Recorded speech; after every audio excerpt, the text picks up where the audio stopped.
Hello everyone, आप सब कैसे हैं। मुझे आशा है कि आप सब ठीक होंगे।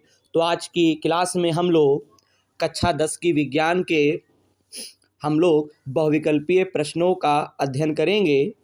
तो यहाँ पे देखिएगा, यहाँ पे जो बहुविकल्पीय प्रश्न हम आपके सामने लेकर आए हैं, ये पेपर के लिए बहुत ही महत्वपूर्ण हैं। अगर आप इन प्रश्नों का आप अध्ययन कर लेते हैं तो मान के चलिए आपके जो भी प्रश्न पत्र में इन्हीं से आपको जो है मिलते जुलते मिलेंगे। तो चलिए वीडियो शुरू करते हैं।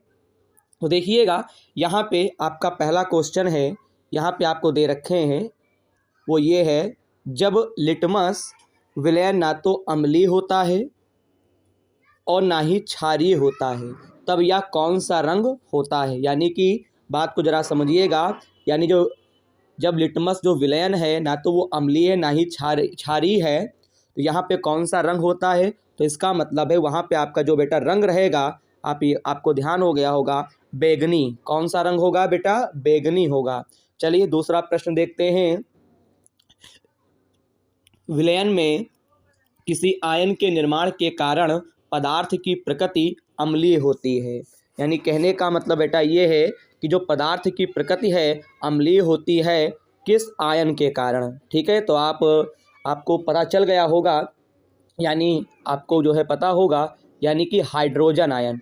यानी कि यहाँ पे H+, यहाँ पे देखिएगा हाइड्रोजन आयन जो है, यानी विलयन में किस आयन के निर्माण के कारण पदार्थ की जो प्रकृति होती है वो अम्लीय होती है, यानी इसका मतलब होता है हाइड्रोजन आयन के कारण। चलिए अब आगे बेटा बढ़ते हैं। अम्ल तथा, यहाँ पे देखिएगा, अम्ल तथा क्षारक की अभिक्रिया के परिणाम स्वरूप लवण तथा जल प्राप्त होते हैं। इस अभिक्रिया को कहते हैं, इस अभिक्रिया को कहते हैं। तो यहाँ पे देखिएगा, बात को ज़रा अच्छे से समझिएगा। अम्ल और क्षारक की अभिक्रिया के परिणाम स्वरूप, यानी अम्ल और क्षार आपस में मिलकर जो है लवण और जल बनाते हैं, तो इस अभिक्रिया को हम क्या कहते हैं बेटा? इस अभिक्रिया को कहते हैं उदासीनीकरण। यानी कि प्रश्न नंबर 3 का यहाँ पे आपका ए जो है ऑप्शन सही है, और प्रश्न 2 में जो आपका ऑप्शन था वो आपका ऑप्शन नंबर यहाँ पे सी सही था, और प्रश्न नंबर 1 में आपका ऑप्शन नंबर सी सही है। चलिए आगे बढ़ते हैं। यहाँ पे कहता है निम्न में से कौन सा क्षार नहीं है। तो देखिएगा, क्षार का मतलब होता है, यहाँ पे देखिए, हाइड्रोक्सिल आयन। आपको क्षार की परिभाषा बताई गई थी, यानी वे पदार्थ जिनके जलीय विलयन में हाइड्रोक्सिल आयन होते हैं, ठीक है, वो हमारे क्षार कहलाते हैं। तो यहाँ पे देखिएगा, तो यहाँ पे देखिए, अगर हम क्षार की बात करें तो यहाँ पे सोडियम हाइड्रोक्साइड, पोटेशियम हाइड्रोक्साइड, यहाँ पे देखिए अमोनियम हाइड्रोक्साइड, यहाँ पे C2H5OH यानी एथिल अल्कोहल, ये आपका नहीं है, ये क्षार नहीं है। हमें प्रश्न नंबर 4 में ये बताना है कि मतलब कि कौन सा क्षार नहीं है। तो यहाँ पे प्रश्न 4 का जो होगा ऑप्शन नंबर आपका डी सही है। चलिए बेटा आगे बढ़ते हैं। शुद्ध जल का pH मान होगा, ये तो प्रश्न मैंने आपको पढ़ाया था, यानी प्रश्न नंबर 5 का जो आपका ऑप्शन नंबर सी है, यानी शुद्ध जल का pH मान 7 होता है। चलिए आगे बढ़ते हैं। वीडियो अगर पसंद आए तो आप लोग हमारे चैनल को सब्सक्राइब और वीडियो को लाइक ज़रूर करें, ठीक है, और अपने दोस्तों को शेयर करें। चलिए आगे बढ़ते हैं। यहाँ पे देखिएगा, अगला प्रश्न है आपके सामने, हाइड्रोक्लोरिक अम्ल के जलीय विलयन में उपस्थित होता है। कितना बेहतरीन सवाल। हाइड्रोक्लोरिक अम्ल आप जानते हो HCl होता है, हाइड्रोजन क्लोराइड। अब हमसे कहते हैं जलीय विलयन में उपस्थित होता है। तो यहाँ पे देखिएगा, अगर हम बात करें H3O++Cl-, यानी प्रश्न नंबर 6 का जो आपका पहला ऑप्शन है वो आपका ये सही है, जलीय विलयन में उपस्थित होता है, ठीक है, H3O++Cl-, ठीक है। चलिए आगे बढ़ते हैं। हमारे उदर में कौन सा अम्ल उत्पन्न होता है। तो यहाँ पे देखिएगा, हमारे उदर में कौन सा अम्ल उत्पन्न होता है, इसका मतलब ये हुआ बेटा, प्रश्न नंबर 7 में आपको ऑप्शन दे रखे हैं H2SO4, HNO3, HCl, HCOOH दे रखे हैं। तो यहाँ पे आपका ऑप्शन नंबर सी सही है, यानी कहने का मतलब है यहाँ पे हाइड्रोजन क्लोराइड, ठीक है, यानी प्रश्न नंबर 7 का आपका ऑप्शन नंबर सी सही है। चलिए आगे बढ़ते हैं। आगे हमसे कहता है प्रश्न नंबर 8 में, उस विलयन का pH क्या होगा जो लाल लिटमस को नीला कर देता है। बात को जरा समझिएगा, उस विलयन का pH क्या होगा जो लाल लिटमस को नीला कर देता है। तो देखिएगा, अगर जो नीला करेगा, ठीक है, उसका हमें पीएच बताना है। तो नीला जब करता है ना, तो यहाँ पे आपका ऑप्शन नंबर यहाँ पे सी सही है, यानी प्रश्न नंबर 8 का ऑप्शन नंबर यहाँ पे सी सही है। क्योंकि जब नीला करेगा इसका मतलब क्षार है, और क्षार का मतलब होता है यहाँ पे 5, यानी कि कहने का मतलब है 7 से बड़ा। 7 से कम होगा तो अम्लीय होगा, 7 से ज़्यादा होगा तो क्षारीय होगा। यानी प्रश्न नंबर 8 में हमसे कह रहा था उस विलयन का पीएच मान क्या होगा, तो लाल लिटमस को नीला कर देता है। तो यहाँ पे आपका प्रश्न नंबर 8 का सी जो है खंड है वो सही होगा, क्योंकि यहाँ पे 10 दे रखा है, और 10 क्या है, क्षार है। किसी भी विलयन, प्रश्न नंबर 9 की बात कर रहे हैं, किसी भी उदासीन विलयन की पीएच का मान होगा। तो देखिएगा, उदासीन अगर हम बात करें तो इसका 7 सही होगा, यानी प्रश्न नंबर 9 का डी ऑप्शन सही है। किसी भी उदासीन विलयन का जो पीएच मान होता है वो आपका 7 होता है। उदासीन, ना तो अम्लीय ना तो क्षारीय, ये आपने पिछली कक्षाओं में पढ़ा होगा। क्लास 10th की में जो आपकी विज्ञान है उसमें आपने पढ़ा होगा। ठीक है, चलिए आगे आपके सामने एक प्रश्न है, देखिएगा अच्छे से। प्रश्न क्या है वो दिखाते हैं। एक जलीय विलयन लाल लिटमस को नीला कर देता है, ठीक, उसकी किसकी अधिक मात्रा इसमें डालने से यह परिवर्तन क्या होता है, उल्टा हो जाएगा। ठीक है, यहाँ पे थोड़ा कट गया है, तो यहाँ पे देखिएगा, यहाँ पे अगर हम बात करें तो यहाँ पे प्रश्न नंबर 10 का डी ऑप्शन सही है, हाइड्रोक्लोरिक अम्ल। यानी एक जलीय विलयन लाल लिटमस को अगर नीला कर देता है तो इसकी अधिक मात्रा में क्या होता है, हाइड्रोक्लोरिक अम्ल होता है, क्योंकि इसमें हाइड्रोजन आयन उपस्थित होता है। यानी ऑप्शन नंबर, प्रश्न नंबर 10 का ऑप्शन नंबर डी सही है। चलिए बेटा आगे बढ़ते हैं। वीडियो अगर साफ ना दिखे तो आप लोग कृपया वीडियो की क्वालिटी बढ़ाएं, तो आपको अच्छी सी दिखेगी। चलिए प्रश्न नंबर 11 की बात करते हैं। एक विलयन का पीएच मान 3 है तो विलयन होगा। मैंने आपको अभी बताया 7 से कम अम्लीय, 7 से ज़्यादा क्षारीय, और 7 रहेगा तो उदासीन। 3 यहाँ पे क्या है, पीएच मान 3 है, तो यहाँ पे आपका अम्लीय होगा। यानी प्रश्न नंबर 11 का सी नंबर ऑप्शन सही है, यानी कि यहाँ पे अम्लीय है। ठीक है, हमसे कहता अगर पीएच मान 3 तो क्या होगा, तो अम्लीय होगा। तो प्रश्न नंबर 11 का सी नंबर ऑप्शन सही है। चलिए आगे बढ़ते हैं प्रश्न नंबर 12 की ओर। दांत साफ करने के लिए प्रायः टूथपेस्ट की प्रकृति होती है। बात को जरा समझिएगा, टूथपेस्ट की प्रकृति होती है। दांत भैया साफ होते हैं ना मंजन से, टूथपेस्ट से, जो भी आप प्रयोग करते हो, जिस भी ब्रांड का आप टूथपेस्ट जो है प्रयोग करते हो तो क्षारीय होता है। बात समझ में आ रही है ना, इसकी प्रकृति क्या होती है, क्षारीय होती है। प्रश्न नंबर 12 का सी नंबर ऑप्शन सही है। चलिए प्रश्न नंबर 13 की बात करते हैं। दांतों के इनेमल का मतलब होता है दंत वल्क में कौन सा पदार्थ होता है। देखिएगा, दांतों के इनेमल यानी दंत वल्क में कौन सा पदार्थ होता है। तो यहाँ पे अगर हम बात करें तो आपका पदार्थ होता है कैल्शियम फास्फेट। प्रश्न नंबर 13 का आपका डी नंबर ऑप्शन सही है, कैल्शियम फास्फेट। चलिए आगे बढ़ते हैं। सीट्रिक अम्ल पाया जाता है, सीट्रिक अम्ल पाया जाता है, सोचिए प्रश्न नंबर 14 का जो ऑप्शन नंबर आपका होगा वो आपका सही होगा, डी। सीट्रिक अम्ल खट्टे पदार्थों में पाया जाता है, यानी संतरे में, हाँ संतरे में होगा, ठीक है, नींबू में होगा, इमली में तो आप जानते ही होंगे, ठीक है, इमली में जो है शायद जहाँ तक होता है आपका जो है, हाँ टार्ट्रिक अम्ल होता है। इमली में आपका टार्ट्रिक अम्ल होता है, और संतरे और नींबू में आपका सीट्रिक अम्ल होता है। मेरी बात समझ रहे हैं, हालांकि खट्टा खट्टा होता है, लेकिन इमली में जो होता है अम्ल वो आपका टार्ट्रिक अम्ल होता है, ठीक है।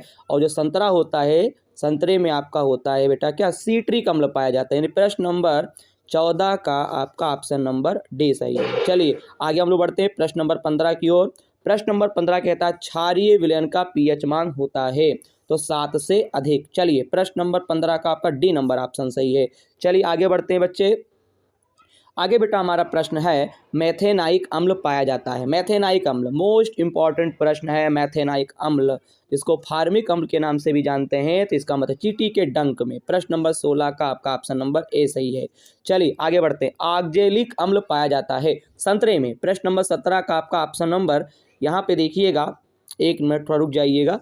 ऑक्जेलिक अम्ल पाया जाता है, ऑक्जेलिक अम्ल यहाँ पे लिखा हुआ है ना, तो ऑक्जेलिक जो अम्ल है ये आपका जो है, ये वैसे संतरे में पाया जाता है, ठीक है, टमाटर में होता है, ठीक है। क्या होता है, ऑक्जेलिक अम्ल जो होता है वो आपका जो होता है वो टमाटर में पाया जाता है, ठीक है। यानी प्रश्न नंबर 17 का आपका ऑप्शन नंबर, प्रश्न नंबर 17 का ऑप्शन नंबर आपका सी सही है। चलिए आगे बढ़ते हैं।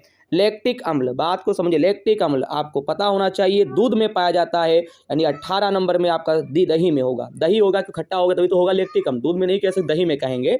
लैक्टिक अम्ल जो होता है वो आपका जो है दही में पाया जाता है। प्रश्न नंबर 18 का आपका सी नंबर ऑप्शन सही है। देखिए आप अनुमान लगा सकते हैं कि कितने प्रश्न जो है इतने सिस्टम से बन के आते हैं। अगर आपने पूरी थ्योरी कवर की है ना, अच्छे से पढ़ा है ना इस चैप्टर की, तो आपको कोई भी दिक्कत नहीं होगी। चलिए जल्दी प्रश्नों का अध्ययन करते हैं। अब हम लोग बढ़ेंगे आगे। हम लोगों ने देख लिया कहाँ तक, प्रश्न नंबर 18 तक, ठीक है। सी नंबर ऑप्शन सही है, दही में होता है लैक्टिक अम्ल। आगे बढ़िए, निम्न में से सोडियम हाइड्रोजन कार्बोनेट किसका रासायनिक नाम है? बात को जरा समझिए, sodium hydrogen carbonate NaHCO3, sodium hydrogen carbonate किसका सूत्र होता है? बच्चे बताइए जल्दी, देखिए निम्न में सोडियम हाइड्रोजन कार्बोनेट किसका रासायनिक नाम होता है? आपको पता होना चाहिए, आपका बेकिंग सोडा, ठीक है, बेकिंग सोडा का होता है। चलिए ऑप्शन नंबर आपका इसमें 20 सही है, प्रश्न नंबर 19 का। आगे बढ़ते, प्रश्न नंबर 20, किसका जलीय विलयन सफेदी के लिए उपयोग होता है?